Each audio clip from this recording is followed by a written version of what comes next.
આજે મોરબીની અંદર એમ કે લોકોની અંદર અંધશ્રદ્ધા દૂર કરવા માટે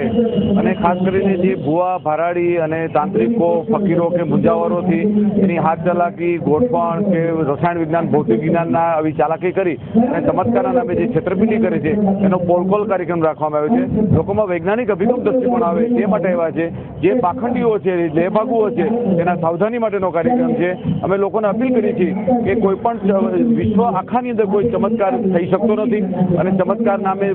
ભારતની અંદર દૂત ચાલે છે અને લોકો સાથે શારીરિક માનસિક આર્થિક છેતરપિંડી કરવામાં આવે છે અને લોકોએ ખરેખર તો માનવ ધર્મ અને રાષ્ટ્રીય ધર્મ બજાવવાની જરૂર છે અને સંઘભાવના રાખવાની જરૂર છે અને આજે વિજ્ઞાન જાથાના કાર્યક્રમથી જે લોકો છેતરાય નહીં અને આવા લેભાગુનો ભોગ બને નહીં, આવા જ્યોતિષી પાસે કે તાંત્રિક પાસે એકલી મહિલા જાય અને એના શિકાર બને નહીં, એના માટેનો કાર્યક્રમ છે। અને વિજ્ઞાન જાથા છે એ માનવ ધર્મ અને પ્રણેતા છે અને રાષ્ટ્રીય ધર્મના ઉદાત્ત કાર્ય કરી રહ્યું છે અને લોકોને અપીલ કરી છે કે આવા જે ઠગ લોકો છે અને જે લોકો સાથે છેતરપિંડી કરે છે એનાથી સાવધાન રહેવા અપીલ કરે છે।